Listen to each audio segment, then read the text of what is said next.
Yeah. Okay, so today we are going to finish the little bit we have left on tissue biology. Then we're going to move on into skin. And for those of you on Thursday labs, I apologize that we not well yesterday. So, wasn't going to be able to sorry about that. But, hopefully we completed the exercise without being there. Anyway, so announcements. Integumentary system, as I mentioned, I know there are 4 quizzes. I get it. That's a lot of material. But I am trying to put these together in such a way that they all are connected to each other. Okay, so these are related topics. Be thinking about them in relationship to each other. So as you think about, for instance, the embryology, then get to the histology. The histology is going to be directly linked to what we're going to talk about today. So there is convergence in all of these. After this, we're going to be just down to one basic topic at a time. So I get it. This is kind of a little, woo, that's a lot. But after this, it will be one topic at a time. There are still Connect labs that are due next week, and then next week in lab, we are going to be doing lab exam preview or review.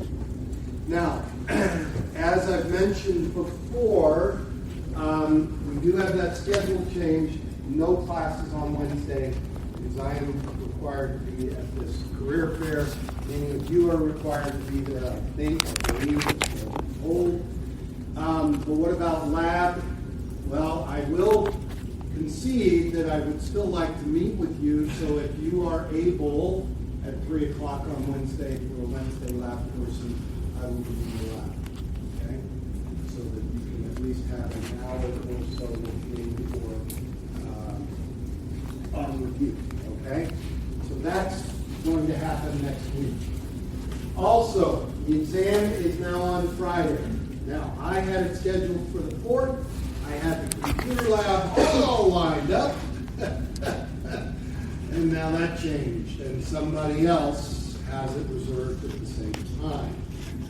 So, we will need to do the following. We are going to come here. You're going to bring your own computer. But in order to do that, you need to install Lockdown Browser. How many of you have already used Lockdown Browser? Oh, if you have what? I was going to say that's the same one for medical terminology for regular. Yes. If you have not, there is a module in the class, and there is a quiz. And even if you've installed it, you can take the quiz. Okay? When you do that, you get 3 extra credit points. But I need to make sure that everybody can use it. Because if you cannot use it on your own computer, you have to go to IT and get it figured out, and I need to know beforehand. Because you're going to walk in with a computer and go, I can't take the exam. And I'll have to figure something out at the last second, and that's not good. Okay? Now, it does work on iPads, so you can use it on iPads as well. Okay? I'm not sure about Chromebooks. That's kind of a toss-up. But everything else, it should work. Okay? Please, and I'll remind you on Monday. Okay?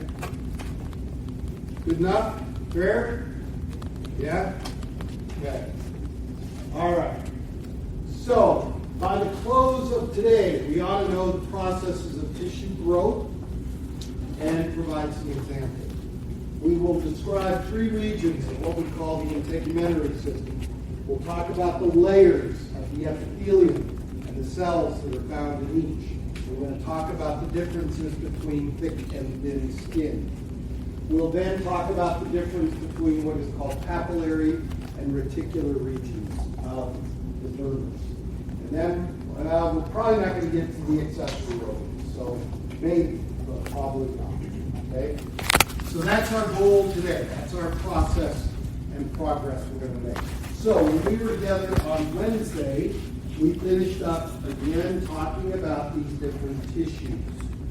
4 different types. So we have spent quite a bit of time talking about epithelial and connective.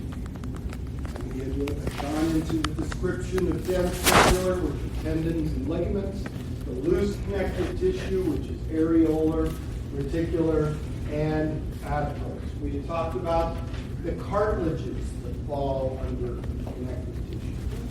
We then moved on and just briefly said, hey, here's nervous tissue. We'll spend a whole lot of time on that. 3 different types of muscle, cardiac, smooth, skeletal. We'll talk about those in more detail in days to come. Okay? So that was our discussion about the different tissues. Remember this table, gosh, if I keep showing it to you, you think it might be helpful. That's how you can compare all of the tissues. It also tells you where they're located. She's going to run out of memory eventually, isn't she? No? Okay. All right. And then remember that it does not matter which tissue we talk about. It does not matter. There is always a cellular component. There is always a matrix, which includes fibers, and it includes this ground substance. The difference between the tissues are how many cells and what type, and how much matrix, and in that specifically says what type of fibers are found. Okay?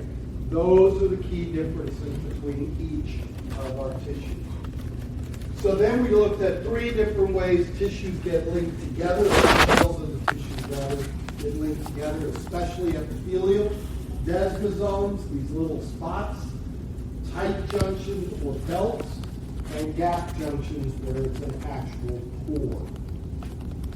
All right, so that leads us to today. Any questions from Wednesday before we move on?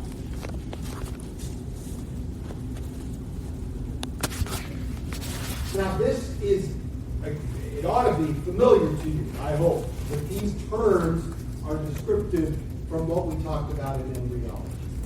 Remember, these are the cells and what they are capable of doing. So when we talk about totipotent, remember that is the zygote, and that is the cells after cleavage. The ability of that cell to give rise to all tissues. Then we go to pluripotent, where we're talking about ectoderm, mesoderm, endoderm. They have differentiated. They are becoming more specialized. They're only going to give rise to a set of tissues. Okay? These cells are not programmed to do everything, only specific things. Then we get to multipotent, and these are the cells that are going to be present like in your bone marrow. They're giving rise to all the cell types of your blood. They're not doing anything else. That's what they're doing. Okay? We'll look at a multipotent type cell. It's kind of multipotent today. But we're restricting to what it can do. So it's just a refresher of what we talked about in embryology. Now, in our studies, in research, we are working with these types of cells.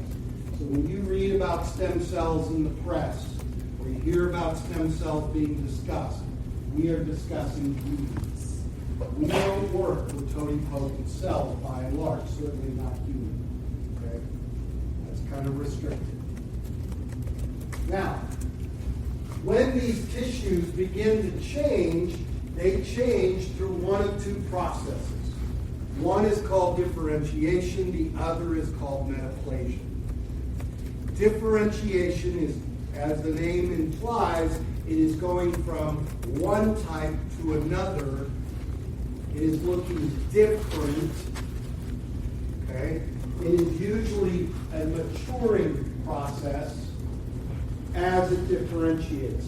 So when we talk about the mesenchyme, it came from mesoderm and then gives rise to bone, or cartilage, or the loose connective tissue. That is differentiation. Each of those cells are differentiating. They are becoming more specific. Same would occur with your blood. You start with a stem cell in your bone marrow, and then it either becomes a red blood cell, erythrocyte, or a leukocyte, a white blood cell. That's differentiation.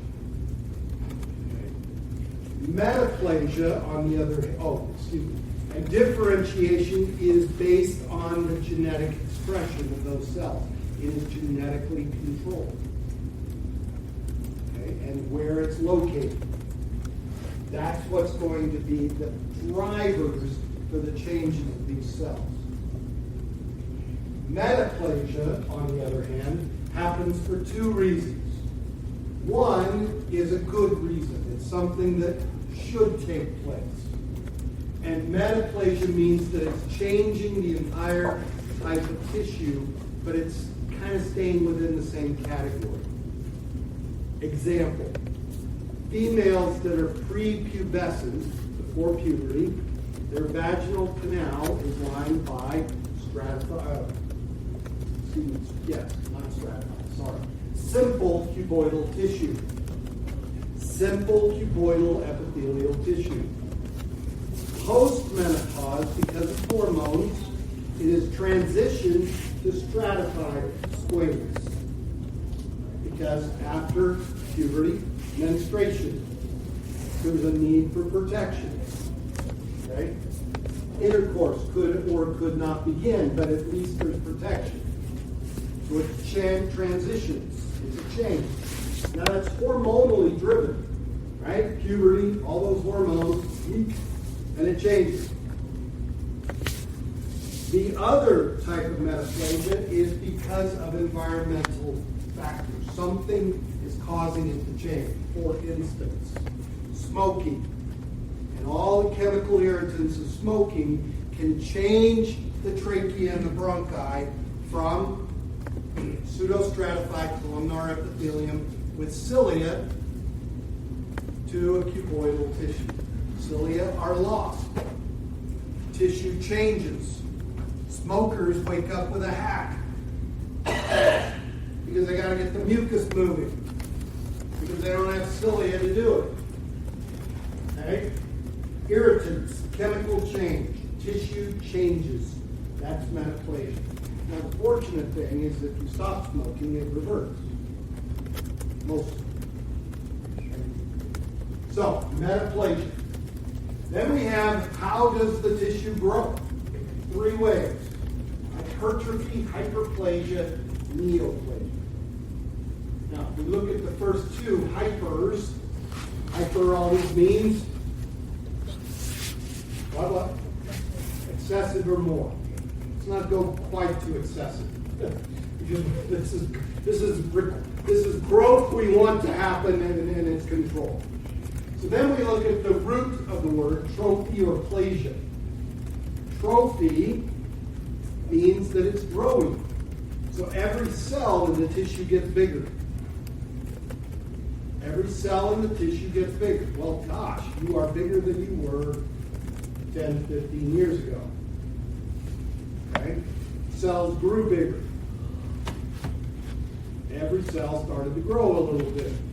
Okay? Hypertrophy. Hyperplasia is an increase in the size of the tissue. So the tissue itself got bigger because it increased the number of cells in it. Okay? Muscle, skeletal muscle, is likely growing by both of these ideas. Every muscle fiber gets bigger, and those fibers divide and get more when you work out. You know, when you wake up after the workout, you're like, oh, God, I'm sore. Right? Because what you've done is made little micro tears in the muscle. And that's the division of the cells. And then they're going to replace each other or repair each other. And they're going to get bigger. You've added more cells. Okay? So those are the first two. Neoplasia is a new tissue. Remember, we used the term neoplasia when we talked about tumors. Neoplasm is or can be a tumor. It's a new tissue. Okay? So not necessarily something good in all cases. Now, tissues die. They don't live forever. And there's three ways that tissues could die. necrosis, gangrene, and apoptosis. The best word in all of biology, apoptosis. So, that, necrosis, what's the cause? Fingertips, what's the cause? Frostbite. Okay, lack of blood supply. Lack of blood supply. Tissue dies, no oxygen. Okay? Constriction of those blood vessels cause the tissue to die.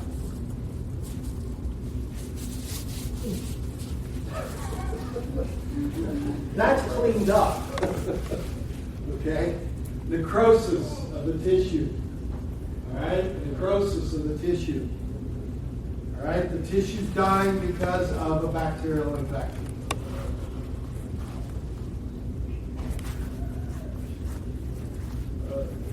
Necrosis, the heel of the foot, what caused it? Well, it could be an infection, but it had another reason for what happened, for why it got this way. An open wound, possibly. Pressure sore. Somebody in a hospital bed or nursing home bed, not being moved, lack of blood supply.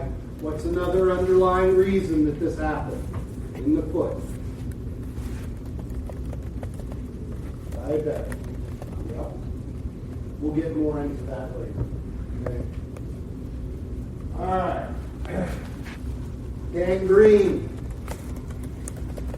This is a bacterial infection and it's beginning to produce things that are destroying the tissue. Eventually it'll open up, and then we might even say it's necrotic. Okay? We're going to work through that. Hospital is the UKG tech. We had a patient come in and who was on the streets and he had a loose bandage and he took that bandage off. Oh, it was, I mean, when they say green, it was green. I mean, it was terrible. Oh. All right, apoptosis. Apoptosis is programmed cell death. Okay, this is when the cells die because they've worn themselves out. They're old. And they only live so long, and the cell dies. And that's a good thing, right? That's what we want to see happen. So apoptosis. Like I said, kind of the most fun word. Apoptosis. Tissue repair, it repairs itself. That's all I'm saying. We'll get more into that later on. All right. So now we're moving on to skin. Okay? You got to have skin. Skin keeps your insides in. Covers your nose all the way to your toes. You got to have skin. Covers your abdomen, keep your intestines in. How about that? It's a song, by the way. I used to play it for my kids every morning when we drive to school. Okay? John Lithgow's a whole album. It's beautiful stuff. They get kids fun. Okay? So this is skin. Now, I say skin, but actually this is the integumentary system. The reason that we're saying it's integumentary is it's epidermis, dermis, and hypodermis. There are 3 separate layers or regions. That makes it the integumentary system. If I describe just skin, then I'm describing epidermis and dermis. Hypodermis does not belong to your skin proper. Notice the term.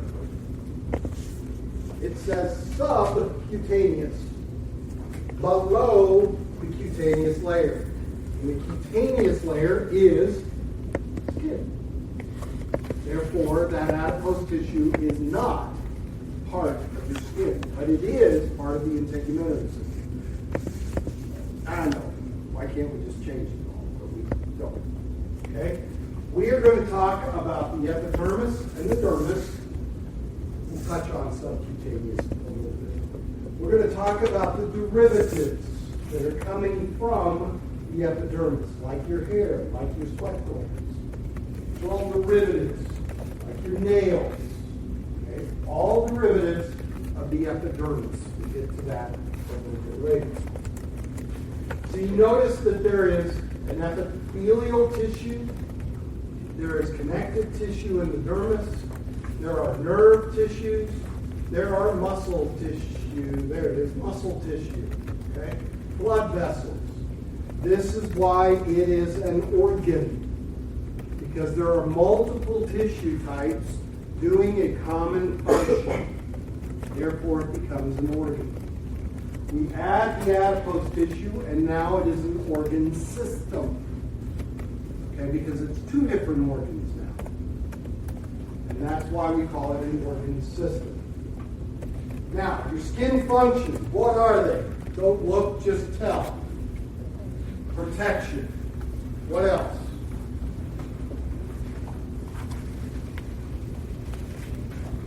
Keep things in. What's that? Temperature regulation, insulation, same idea. Sure. What else? Waterproofing. What else? Feel things. Sensory. What else?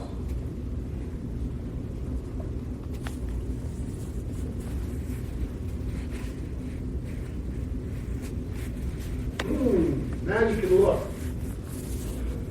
What else? You absorb things. Yes, you can absorb things. One more.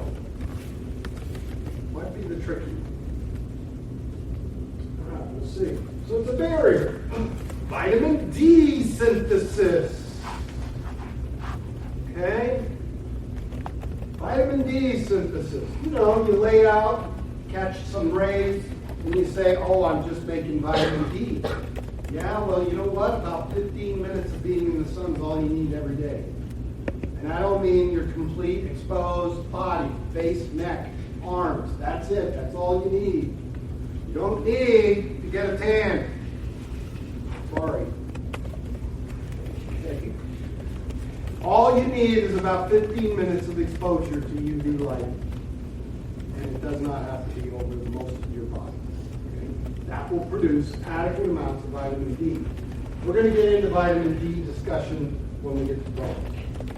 Cutaneous absorption is what's mentioned.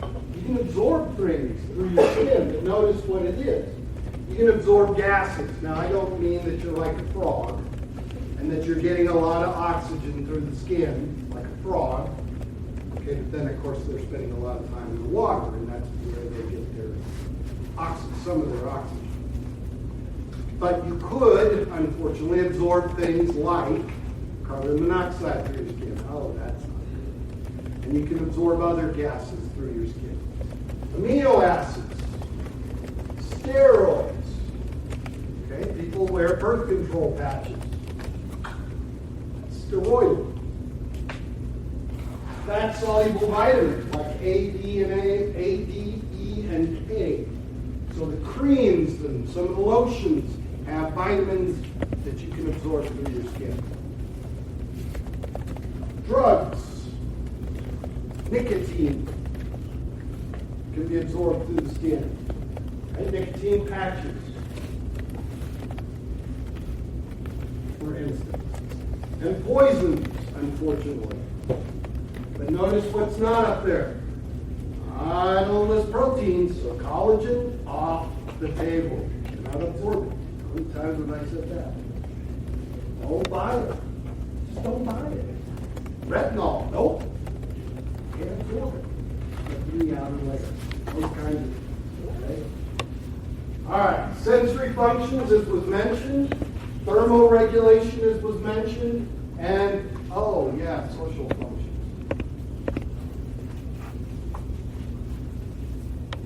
I'm getting a lot of cues watching the skin, especially the face. All right. So, those are the functions. 3 regions, as I mentioned: epidermis, dermis, and hypodermis, or subcutaneous. Now, when we talk about thick or thin skin, we are only describing the epidermis. We're not including the others. Okay? We're only going to talk about the epidermis when we describe thick or thin skin. So, the epidermis, the outermost layer, is either 4 or 5 layers. It's always 4, but when you add the 5th, you get thick skin. I mean, you all should have thick skin metaphorically, right? But you do have thick skin in a few locations. We'll talk about it. So over here in the diagram, in the slide, the graph, there are only 4 layers. So this is thick. Okay? This is a description or a picture of thin skin. So we're going to look at each of the layers, and we're going to talk about the cells that are found in each of those layers. Now, the overall description of epidermis, recall, is keratinized, stratified, squamous epithelium. Keratinized because the outermost layer is keratin, a specific protein. It is produced by the cells of your skin, of your epidermis. So the first layer is stratum basal. Stratum basal. Basement, bottom, base. It used to be called germinativum.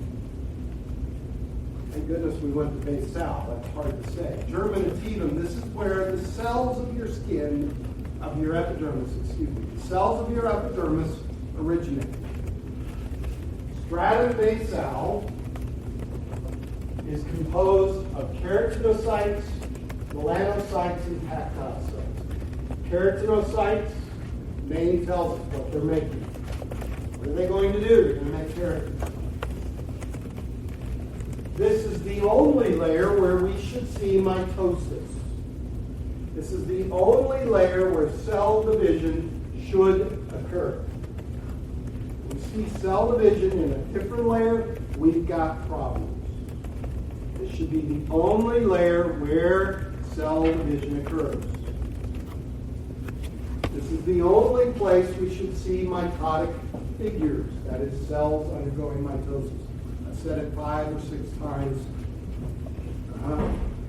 So all the cells above this, towards the surface, originated from stratum basal. Okay? So they are not dividing here. They're only dividing down here. And then they move towards the surface. How long does it take for a cell from here to get all the way out to the outside? Any guesses?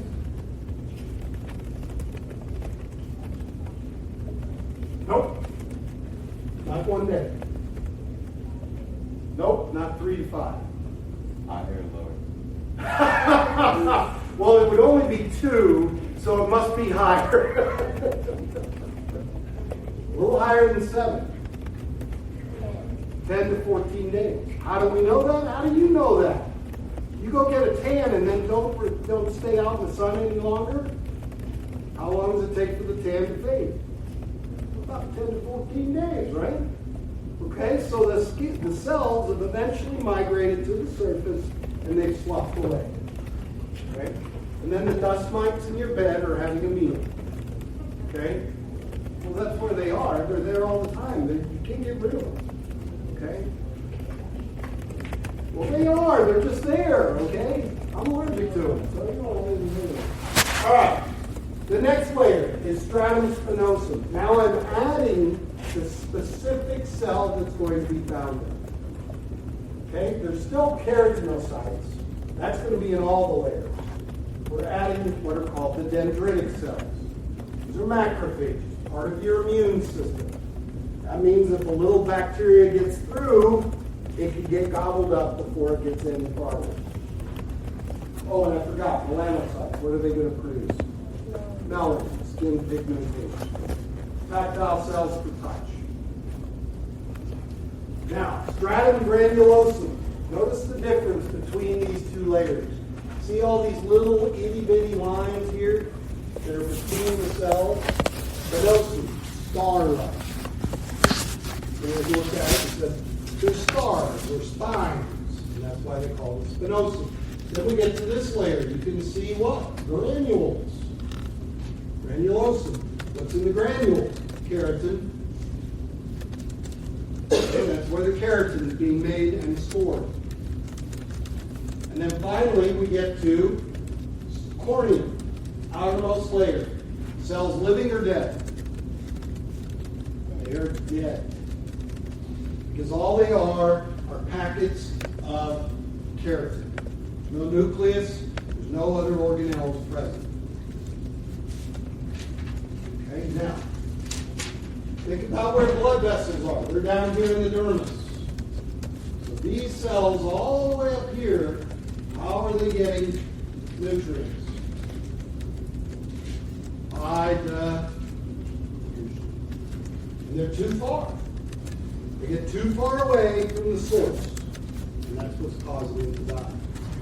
As well as the production of keratin. And the keratin is what's giving you the waterproofing. It's what gives you the protection. Okay? You can, rub it all day long, but you really aren't doing much other than getting rid of that outer layer. Now, stratum lucidum. That's in the thick skin only. Anybody know what lucid means? Clear. When we see lucidum, it's clear. There's no pigmentation to it. We'll see that in a second. So where then would thick skin be found? Feet, what part of your feet? Your heel and, in general, bottom of your foot, the sole. Where else? Palms. Whoever said that. Palms. Okay. Those are generally the two places. Okay. Now, some of you may have it on elbows and knees because of athletics and sports and things like that. But generally, hands and feet. All right. Now, there is non-keratinized stratified squamous, not just the vaginal canal. A little bit in the lips. Cornea of your eye is non-keratinized. It's part of your skin. Oh, how about that? All right. So there's our layer, our pictures again. We have just been finished talking about this. Now notice that the epidermis is not flat. I mean, I know it's on the outside, but it's not flat on the inside, right? There's little ridges to it. Okay. That's important. We're going to talk about that more in a second. So, there's the pictures. There's our mitosis. Notice, no mitosis after that. Only there. Okay. There's the melanocytes. There's the tactile cell. There's the dendritic cell. There's the granules. There's the dead cell. It says Langerhans, that's dendritic. Try not to call things out. All right. So, another picture. Lots of pictures of it. There's thick skin. Look at that. There's the lucidum all the way through there. So, moving on. What about the dermis, the next layer down? The dermis has two separate regions to it. It is mostly collagen with some elastic and reticular fibers. Okay? Mostly collagen fibers with some reticular and elastic, which is good, right? Your skin snaps back most of the time. Okay? The unfortunate thing is collagen over time can get some damage and stretch and then not snap back. You get a little saggy skin after that. It's just this. Okay. Now, what's found here?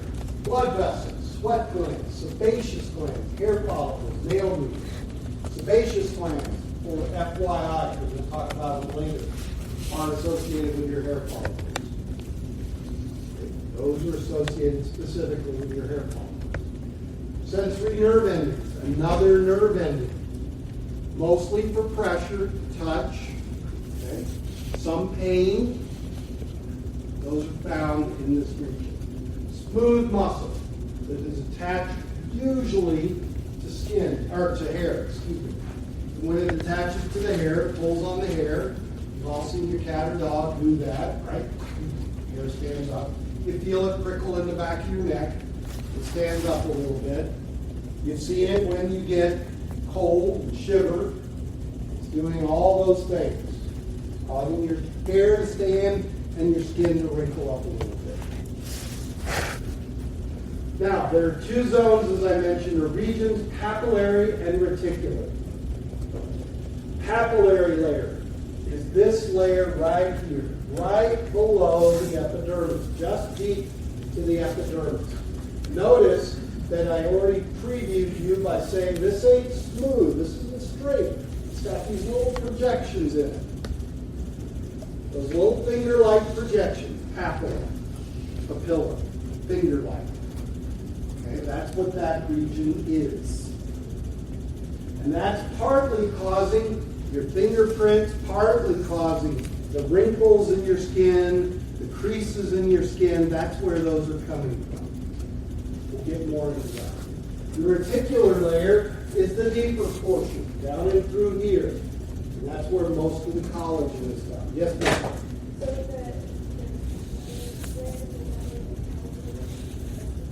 No, calluses are an increased production of the keratin. Okay, so you have irritated the skin to the point where it overproduces keratin. And that's what a callus does. A protective measure from use. Just get calluses playful. And some of you get them from other sports. Okay. All right. The dermal papilla causes, as I mentioned, the ridges of your fingerprints. Does anyone have the same fingerprints? No. And that includes twins. They may be maternal. They may be genetically identical, but they still have different fingerprints. Fingerprints occur inter-utero, prior to birth. You are starting to form fingerprints. All the time you're doing this. You were doing this as a little fetus. You're starting to cause the papilla to form. Starting to form the whorls and the swirls and all the rest of your fingerprints. Can you remove your fingerprints? How deep do you need to go? Not quite to the bone. Where would you have to cut? What would you have to remove? How much of the dermis?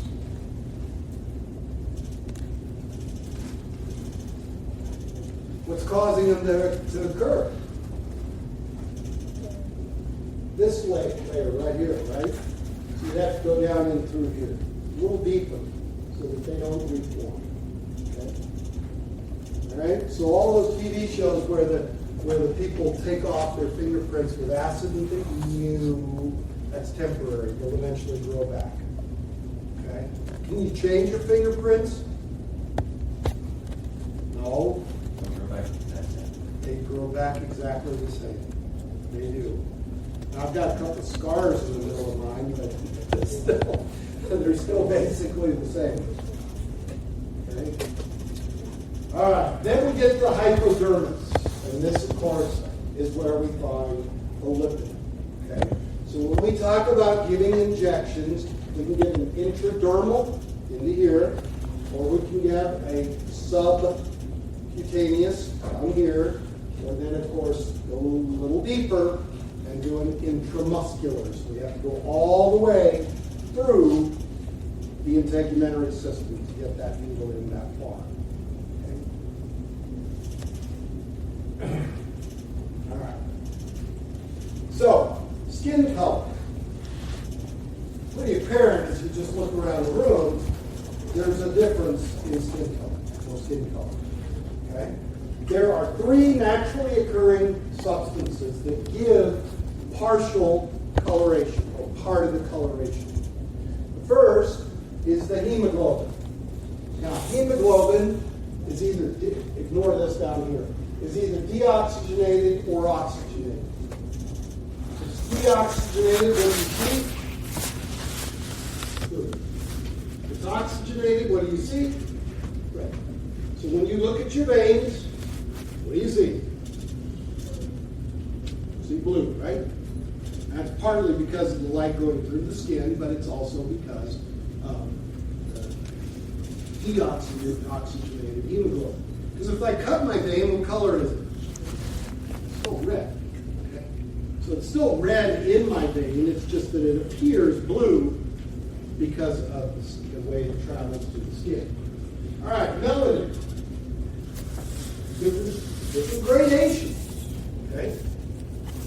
Now, do you think we're all the way out here, we're moving this direction on skin tone, that those persons have more melanocytes than the persons that are less melanin, that have less melanin?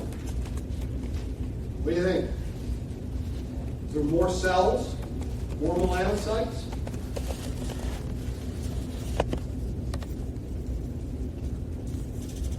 Lawrence is saying, were you answering me or were you answering your friend? Answering that, you said yes, I'm going to say no. Oh. So we have a 50-50. 50-50 chance. Well, listen to Lawrence. Per square area, we all have the same number of melanocytes. Okay. More pigmentation is not because of more melanocytes. Why then is there more pigmentation? What would be the other difference? Produces more light.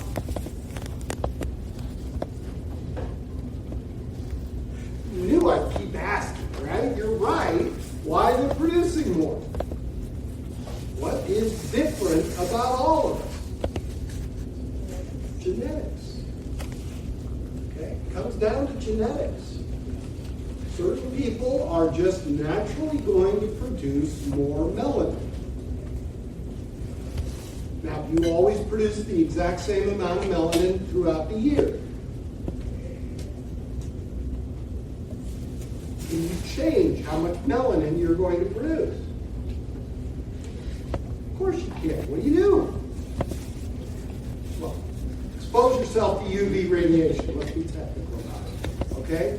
Do more pigmented persons produce more melanin the longer they're exposed to sunlight? Yes, they do. Okay? Same principle. Okay? It's the exact same principle. Now, genetically, we can, of course, say that those who are living closer to the equator, or that's their family origins, produce more melanin for protection against the sun. Those who live farther from the equator tend to produce less. Okay? And those persons are more pale because they want vitamin D production. That's part of the reason.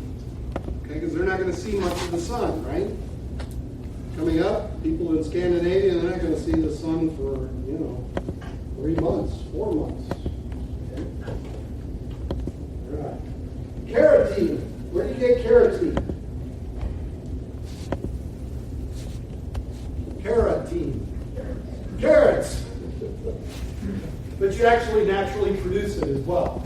Now, your body will absorb carotene and will trap it in lipids. So there is such a thing as keratinosis, where you absorb too much carotene. Okay? And you start turning a little orangey yellow. All right.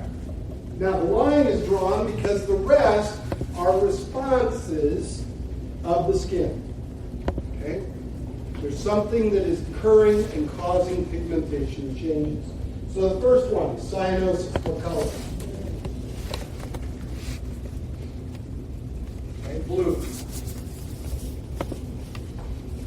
Precursor to necrosis, if it were the fingertips like that.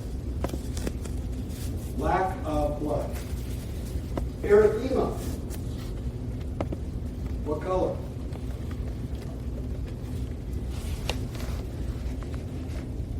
And get what? Red. So there's erythema. Now, it's just also as simple as saying to Sadie that she's from North Carolina and she's got a brother who lives here, and there she goes. She's starting to show you erythema. I have to pick on somebody I know is going to blush really easily. So that's simply erythema as well. Okay? Don't worry, your brother is. All right, what about jaundice? What color? Yellow. Okay? It is because the liver is malfunctioning in its production of something called hormone. All right, what's next? Bronzing, Addison's disease. Well, I don't know what that's from. But that's Addison. Okay? Those are not supposed to be that color. Or the fingertips supposed to be that color. It is associated with Addison's disease, which affects the adrenal gland. We'll get more into that later. All right, John F. Kennedy had Addison's disease. Caused the skin to be a little bronze in appearance. He was in the first colorized television debate with Richard Nixon in 1960. And I think that was part of why he won. He looked youthful. He looked energetic. He was bronzing. Not sure if that. Yeah, okay. Pallor, what color? Pallor. Pallor. Pallor. Pale. I'll keep trying. Pale. Okay. So what would be an underlying cause for being pale? Dehydration, possibly. What else? What? Lack of nutrients and vitamins. We're still having class. Should be walking through here. All right, what? I'm sorry, lack of nutrients, but more importantly, lack of something. Not vitamin C.